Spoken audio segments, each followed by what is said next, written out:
chapitre 1170 de One Piece, Harald nous explique que depuis des siècles, personne n'a mangé le fruit légendaire d'Elbaf, parce que pour ce faire, il faut être reconnu par le Ragnir. Il estime ensuite que grâce à sa nouvelle puissance de chevalier divin, il pourrait l'être. À ce stade, on doit se poser deux questions. Premièrement, est-ce que Harald lui-même a déjà essayé de soumettre le Ragnir par le passé? Et est-ce qu'être reconnu par le Ragnir implique juste un certain niveau de puissance individuelle? Eh bien, à l'heure actuelle, on n'a pas assez d'éléments pour trancher. Cependant, à mon avis, la réponse est non dans les deux cas. Je vous explique.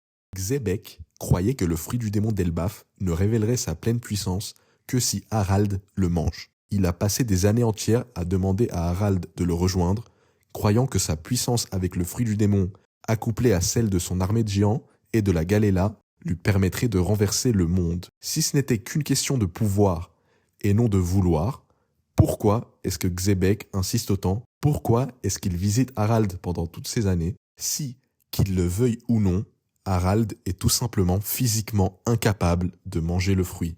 Sans oublier que Harald est un roi pacificateur qui a fait tout son possible durant son règne pour s'éloigner de la culture guerrière et n'a jamais cherché à devenir plus fort. Un fruit qui lui permettrait de détruire le monde est à l'antithèse de ses valeurs.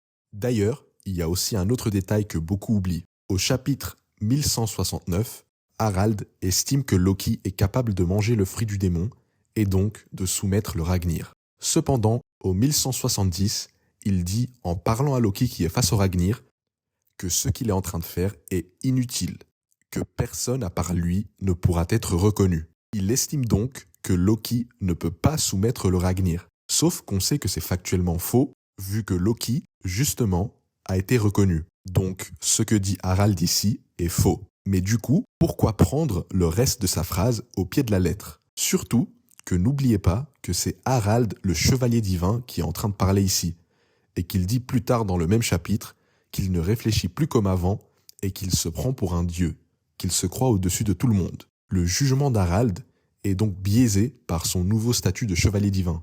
Son complexe de dieu le persuade qu'il est supérieur à tous et donc le seul digne du fruit. Et il attribue cette supériorité à quoi? Eh ben, à sa puissance.